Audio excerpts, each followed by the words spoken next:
If you're watching online and haven't learned about the school yet, it's probably more beneficial for you to watch the introduction evening video first. Tonight is more of a follow-up with specific details. Okay, so I want to start by saying thank you very much to everyone that came to King's Gala. We raised about $26,000 net from that event, which is pretty cool. That's pretty awesome. Thank you very much. Board should clap for everybody. Yes, very good. Very good. Very grateful. Also want to thank everybody that's given online or just in-person donations. In the past 2 months, we've actually had 4 donations of $5,000 or more. Pretty amazing. But please hear me when I say every donation of every amount is important. I have a friend that gave me $5 for this school. That's important. We need it all to make it happen, you know? So if you give $10, you give 50, you give 5,000. It's all appreciated and it's all needed. If you've walked in here and you don't know what's happening, King's is a private, non-denominational Christian school. We're not affiliated with any one specific church. We are affiliated with some organizations.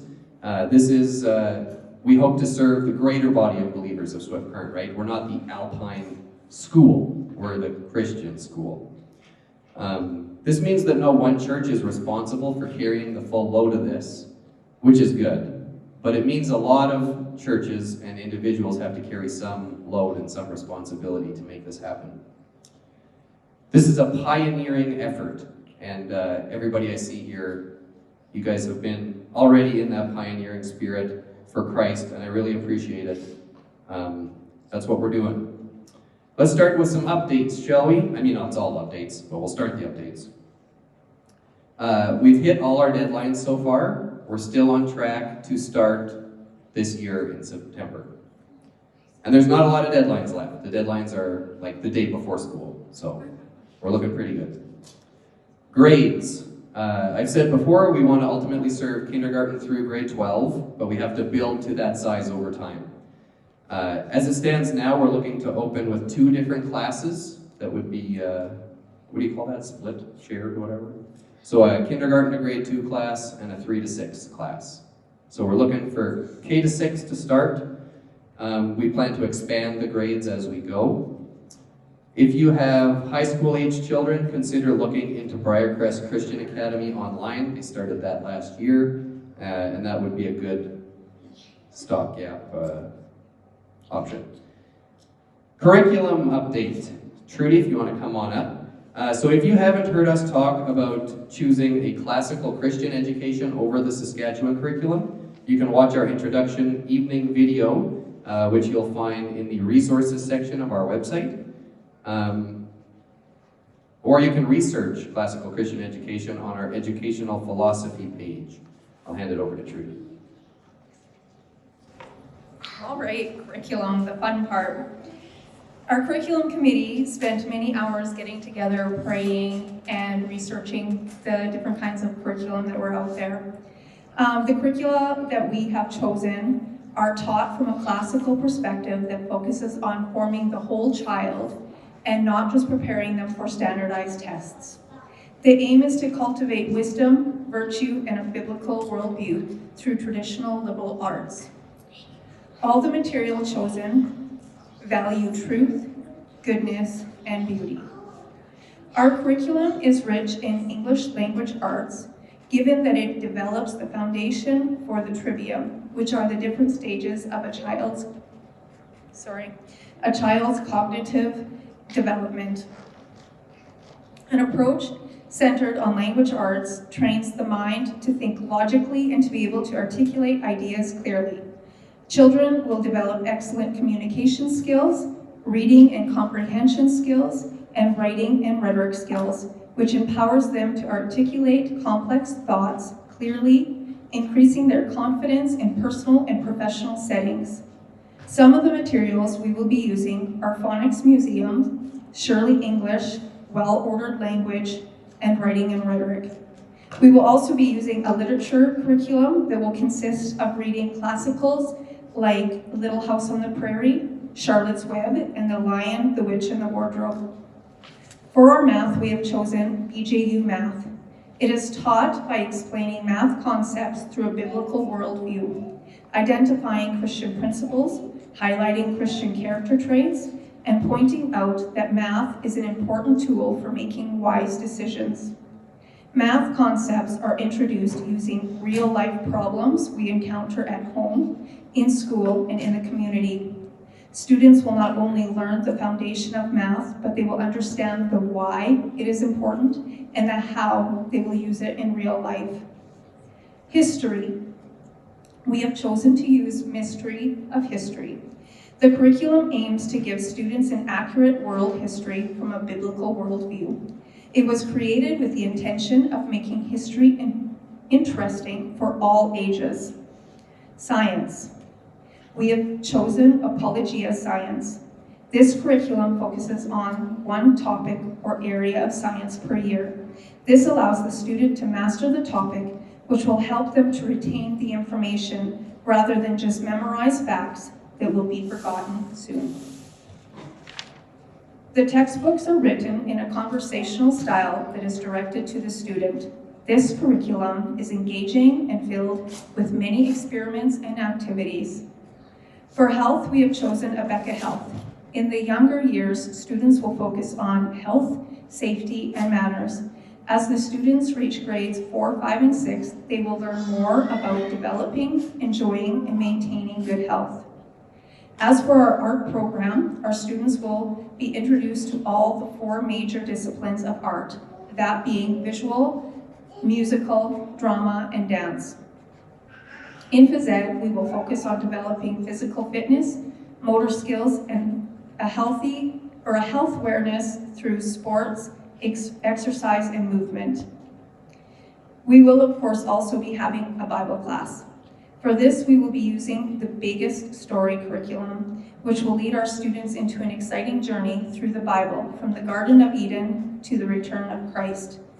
Last but not least, we have Latin class, but I will let our Latin teacher talk about that. Our curriculum didn't come in time, but I did manage to find a few samples of some of the things we will be teaching, and they will be in the back, or in that room over there if you guys want to look at them later. Thank you. That was excellent, thank you. I'm quite excited after listening to that. I'm not on the curriculum committee, so I don't really know what's going on, so I'm excited. Okay, let's talk about teachers. So we're hoping and planning to hire 2 full-time staff/teachers. It is possible that one could also have the title of principal. We've interviewed 2 good candidates so far, so I like that those numbers match up. We have a couple more candidates to interview. If you are interested or if you know anyone, please get a hold of us ASAP, as we will hire fairly soon. There are also a few people willing to teach individual classes that they specialize in. One is Eli that we'll have up in a minute. Shift gears just a little on teachers. Our teachers do not need to be certified teachers, okay? We're obviously okay with hiring certified teachers. And on that topic, there was a recent Swift Current Online article from May 28th about the public system hiring teachers that I'd like to read 3 quotes from quickly. So number 1, the Chinook School Division says aggressive recruitment strategies and alternative pathways into classrooms are helping address potential future teacher shortages across Southwest Saskatchewan. Number 2, we wanted to get our ducks in a row and figure out a means by which we could put people in front of kids, Geringer said. And number 3, one of Chinook's biggest changes has been expanding the use of temporary teaching permits, allowing individuals with university degrees, but without education training, to work in classrooms while pursuing further qualifications. So really, I'm only just saying this because if you hear anyone talking down about King's not hiring necessarily certified teachers, the public system is also doing this to some degree. So just leave that with you. So what do we prioritize in a teacher? Number 1, they need to love Jesus. That's number 1. Number 2, be passionate about and love children. Number 3, be passionate about teaching. Number 4, that they would see this as mission work, helping kids know Jesus and raising them up well. And then they need to be willing to make it work for a salary somewhere around $45,000 a year if they're on a full workload.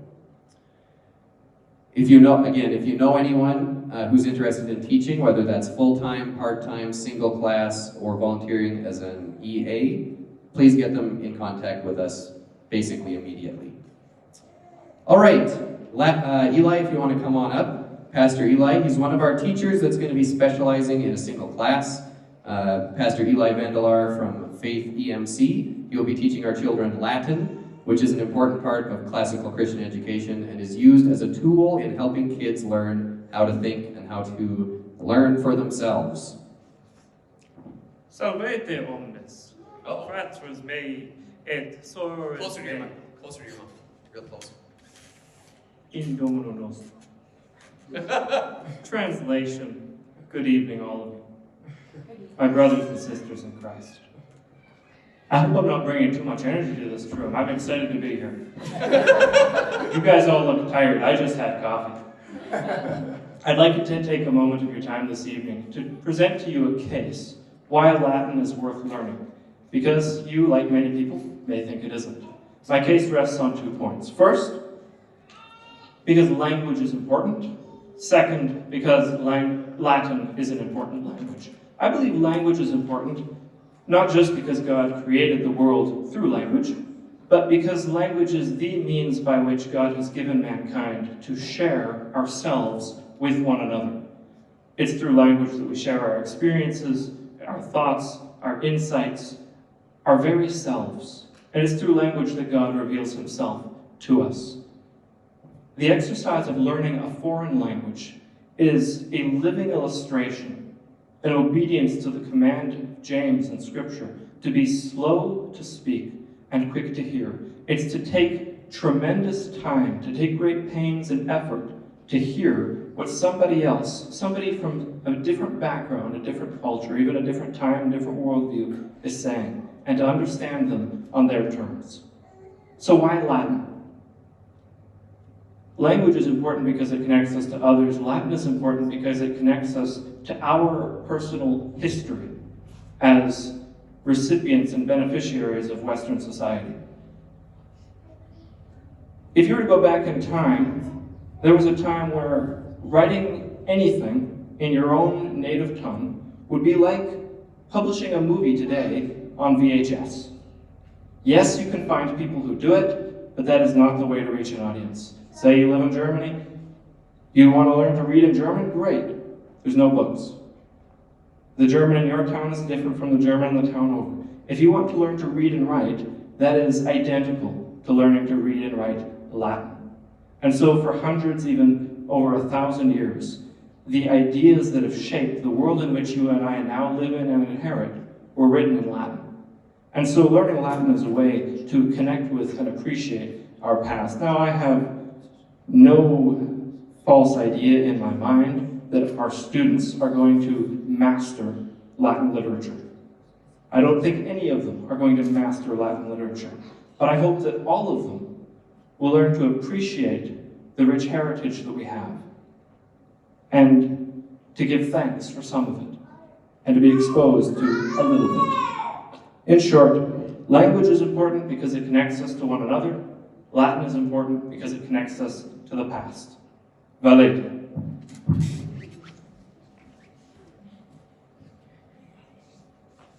Thank you, Eli. Okay, tuition. Just like last time, I have a whole bunch of preamble before I get to the numbers, okay? So just hang in there with me. If you were here last time, I mentioned that in 2019, daycare cost $800 per month. Did I already say in 2019? In 2019, daycare was $800 a month, with no discount for additional children. I also want to be clear that it's possible that the tuition amounts change in the future years. We're a startup, we're trying to hit it as exactly on the head as we can. But we don't know, it'll be as close as we can. Please know that we always want to be able to keep the amount as low as we can for families, but we also need to have enough money to operate long term. All right, so we haven't nailed down exact dollar figures, but we are within a give or take $50 a month range, okay? That's what we're approved at. So I'm gonna tell you numbers, and you're gonna say in your head, give or take $50 a month.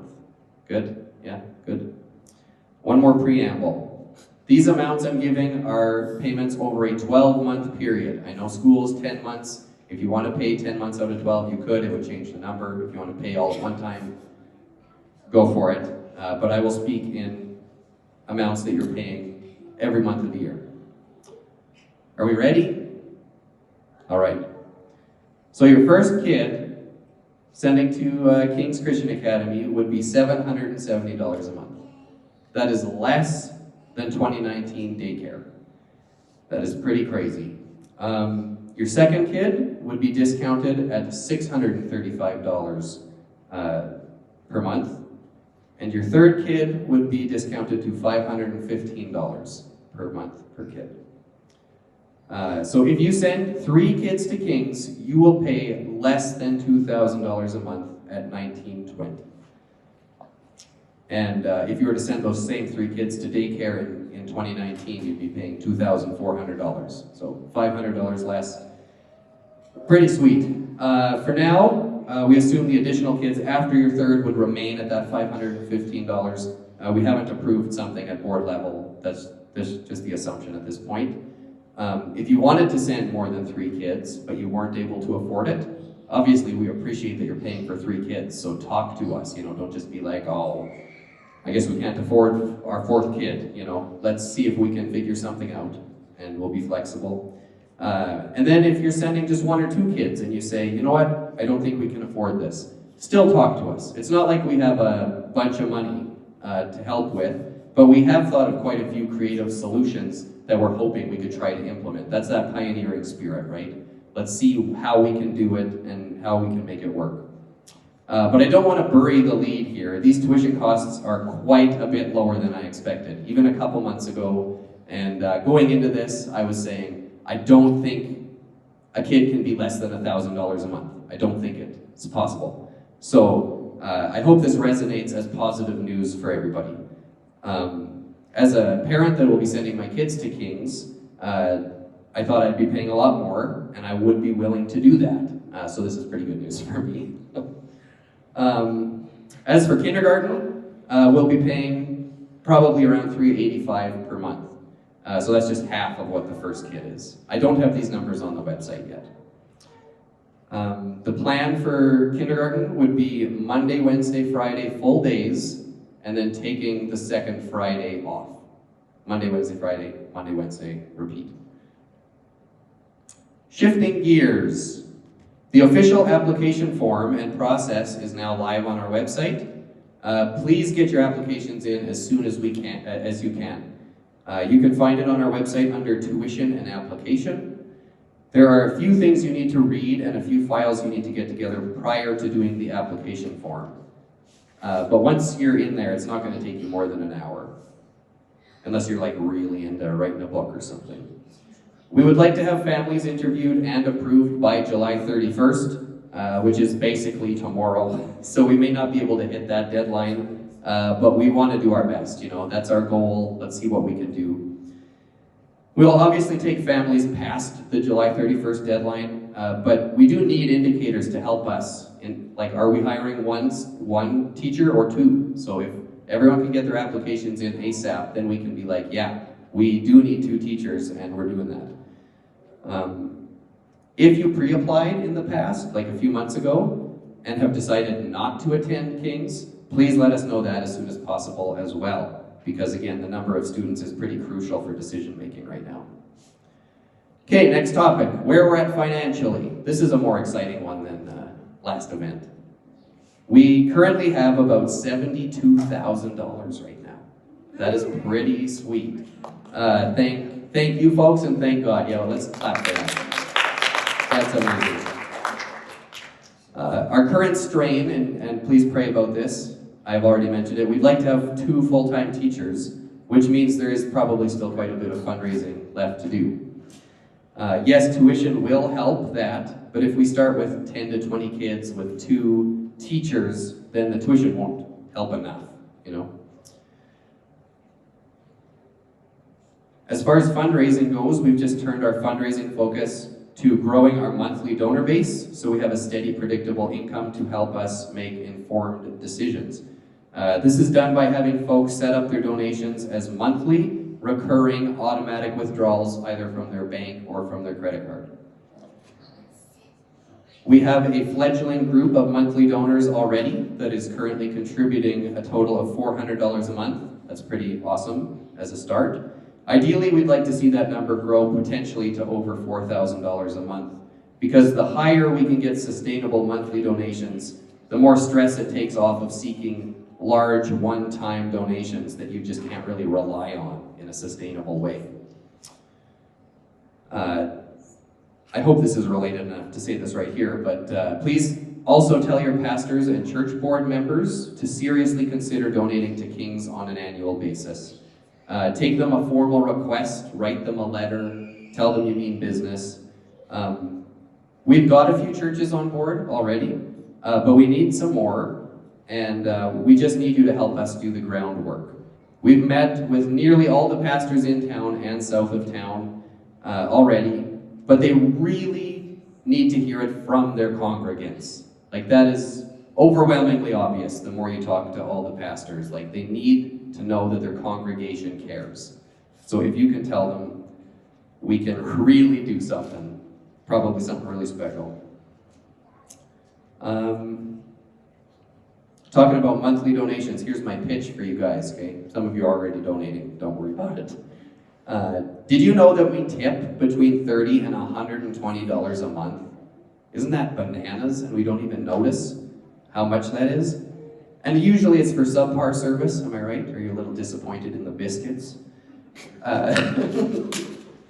Would you consider donating a similar amount, or even less than what you tip monthly, to help change the future culture of Swift Current for Jesus, and to see children grow up with a deeper knowledge and understanding of Jesus and the Bible? I do call them donations, but let's be clear that they are investments in our children and their faith. We're not just throwing this money away. You can absolutely get tax receipts for donating to Kings when it's done through our partnership with Teach Beyond, whether that is monthly or one-time donations. To donate, the easiest way is to go to our website and find the donate button in the menu. That'll redirect you. There are also some donor cards out there that'll give you easier access. They'll say Teach Beyond on them, I think. We can take other payment methods as well, but we might not be able to give you tax receipts. The murky area is checks, okay? Some people like to give checks. If we make that check out to Teach Beyond, Memo Kings Christian Academy Swift Current, we can send that to Teach Beyond, and you can get a tax receipt. If you make it out to Kings Christian Academy Swift Current, that's just going into our bank, and we can't give you a tax receipt. So just talk to us when you forget that. We want to make sure you get it right. Almost done the money stuff. So Teach Beyond tells us that on average you get back about 25% or so of what you donate to charity. So in the long run, a monthly donation of $50 a month is actually going to cost you closer to $37 a month. And a one-time donation of $1,000, for example, would end up costing you more like $750. Okay, maybe 4 people in the world know this, maybe 6, so this is an announcement. We're planning to do a big fundraiser garage sale towards the end of August, maybe as early as mid-August. We're in the early stages of planning it. We don't have a date yet. So we would have a bunch of people contributing. The kicker would be that all the payments for the items would be donations that go to Kings via cash, check, or e-transfer. So if you wanted to put in the minimum amount of effort to be involved in this, all you'd have to do is put a sticker price on all your items, bring them in the morning, set them up on a table nicely, and then leave and come back at the end of the sale and pick up whatever is left of yours. Of course, it'd be a lot more fun if you stuck around at your table, if we had community, but that wouldn't be a requirement.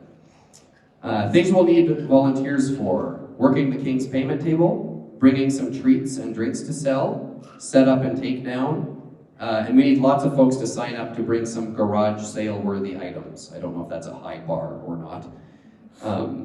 And there is a sign-up sheet in the foyer, okay? So even if you're a maybe for this at this point, sign up, just say maybe beside your name, and say what you'd be interested in doing. Then start collecting your items at home. Please don't bring a lot of items worth less than $5. A few is fine, but it would just cause a lot more work for minimum gain. Let's see if we can raise a few $1,000s off of our stuff we're not using. That'd be pretty cool. We're hoping to do a couple low-key get-togethers for King's families in the summer. Something as simple as, hey, let's meet at the Southside Park and get some ice cream together and visit and play.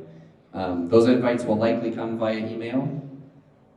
Okay, let's get to the Q&A. David, I'm pawning this off on David. And then I just have a couple quick things to say when we're done. That sounds good. Is there a creed that the teachers need to attest to? Like a statement of faith? Yeah. Yes, the statement of faith on our website needs to be attested to by all staff. And for music, are they teaching an instrument or just teaching music in general? Do you want me to take that? Sure. You might need to cover part of this too.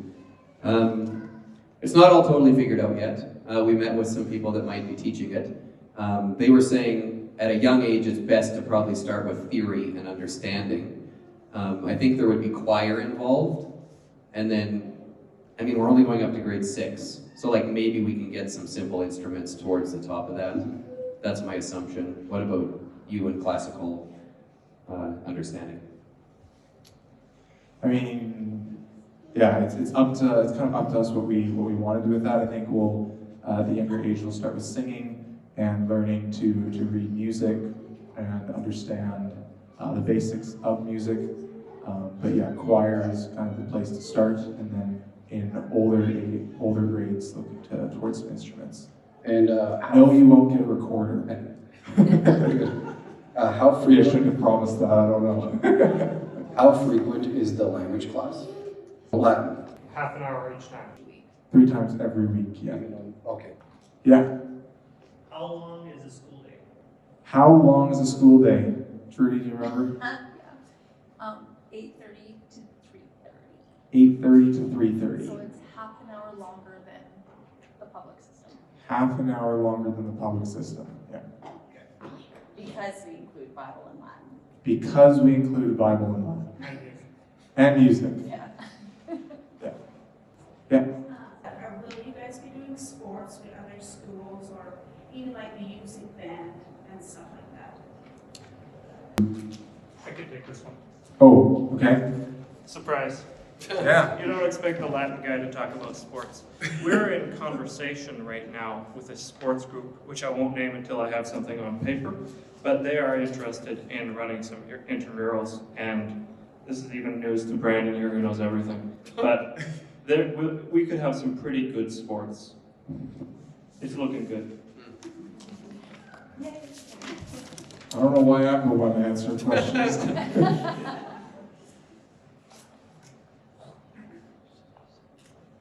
Are you entertaining educational assistance in regards to, I'm thinking if you have a smaller class of just 10 kids, you would just need one teacher and maybe one educational assistant, depending how many kindergartens you have. So is there some flexibility there that in the future?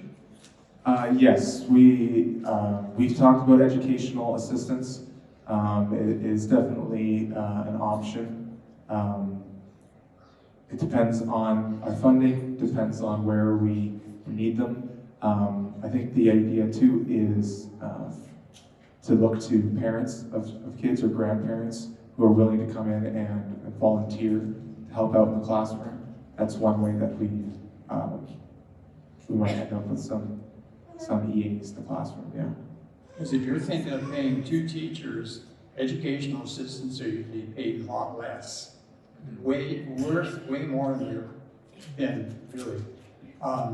Another thing I mentioned to Brandon earlier on, I taught in a Hutterite colony, and I had the very first year 28 kids, grades 1 to 8, by myself.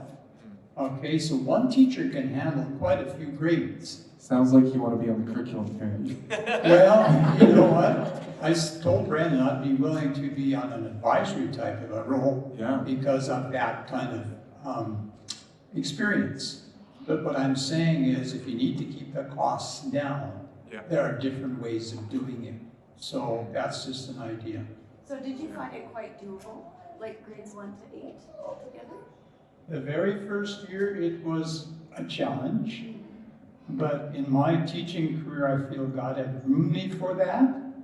I came from a situation where I was K to 3. So therefore, and I had an EA in there, educational assistant. So when I moved into just grades 1 to 8, but then when they come in grade 1, 100 kids don't know English. So they're learning English, they're learning how to read, talk. But I utilize the older kids in regards to, I don't speak this language, would you please explain to this child what they need to do here? Because they can't read the instructions and I can't tell them any instruction in there how to write his German. So, and it actually by Christmas time, they were reading.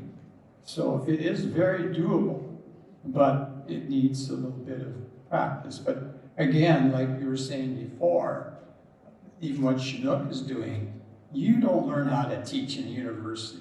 You learn when you're out in the schools. That's when you really learn how to teach. So even if they're playing teachers from, or people from different degrees, you learn when you're in the classroom. Yeah.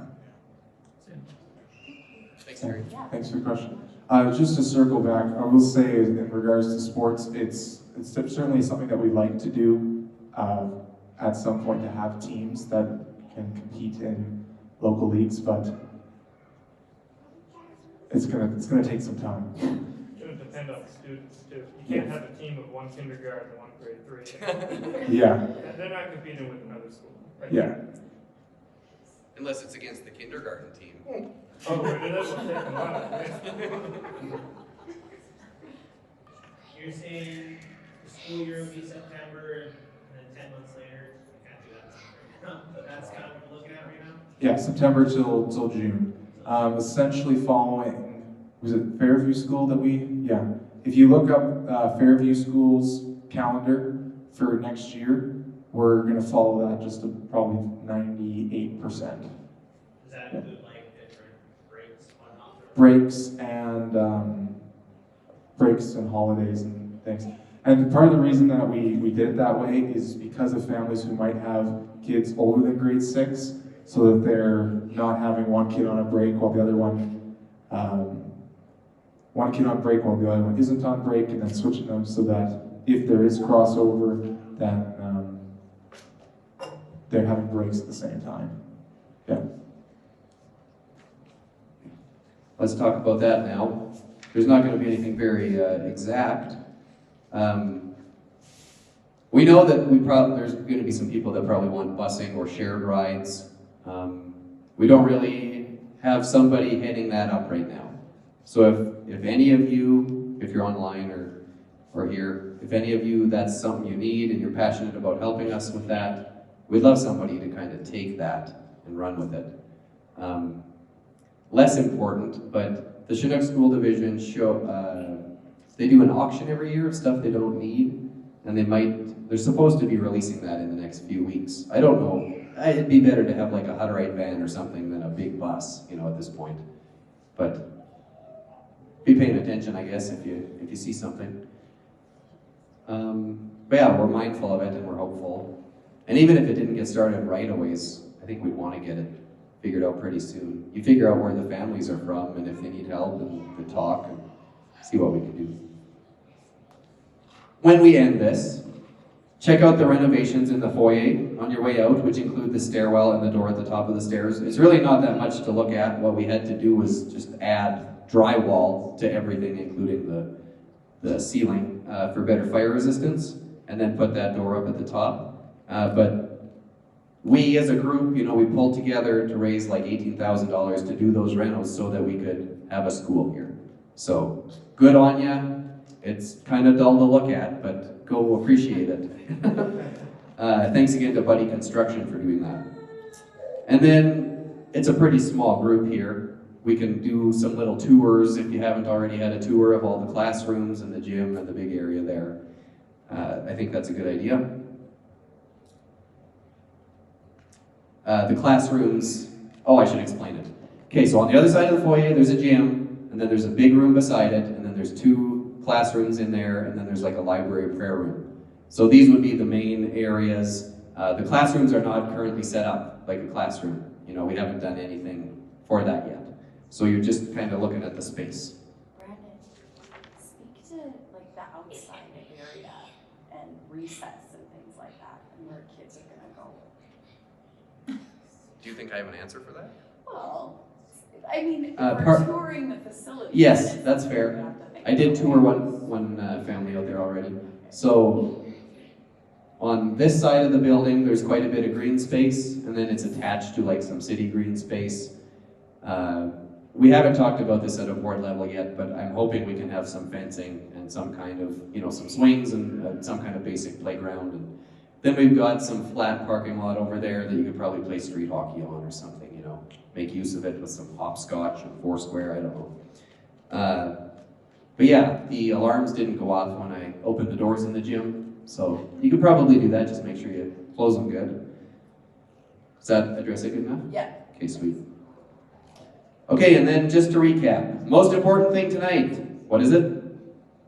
Applications in as soon as possible. That's what we're looking for, folks. It won't take you more than an hour. I want to thank you so much for coming out and for your support towards Kings. It's really been quite humbling the past 2 months. Really cool. So God is good. Amen? All right. Thanks, everybody.